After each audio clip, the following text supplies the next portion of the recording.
चार दोस्तों की दोस्ती। एक छोटे से गांव में चार दोस्त रहते थे। लोकेश, श्यामू, शरद और अनिल। उनकी दोस्ती बचपन से थी और वे हमेशा साथ रहते थे। गांव के हरे भरे खेतों में खेलना, नदी के किनारे मछलियां पकड़ना और आम के बगीचों में धमा चौकड़ी मचाना उनकी दिनचर्या का हिस्सा था। पहली कहानी। सच्ची दोस्ती की पहचान। एक बार गांव में भारी बारिश हुई, जिससे नदी का जलस्तर बढ़ गया। शरद और अनिल मछलियां पकड़ने गए थे, लेकिन पानी के तेज बहाव में अनिल फंस गया। उसने मदद के लिए आवाज लगाई। लोकेश और श्यामू तुरंत दौड़े और बिना किसी डर के उसे बचाने के लिए नदी में कूद गए। बड़ी मुश्किल से उन्होंने अनिल को सुरक्षित बाहर निकाला। इस घटना के बाद चारों को एहसास हुआ कि सच्चे दोस्त वही होते हैं जो मुसीबत में साथ खड़े रहते हैं। दूसरी कहानी।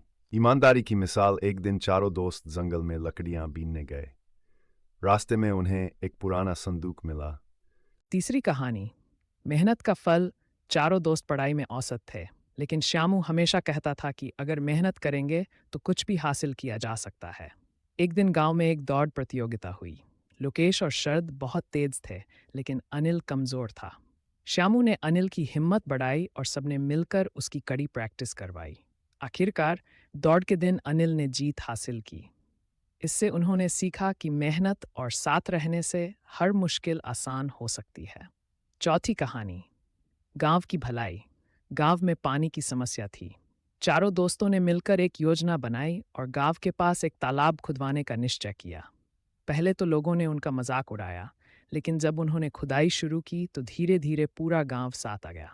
कुछ ही महीनों में तालाब बनकर तैयार हो गया, जिससे गांव में पानी की किल्लत दूर हो गई। उनकी इस पहल ने सभी को यह सिखाया कि अगर एकता हो तो कोई भी काम मुश्किल नहीं होता।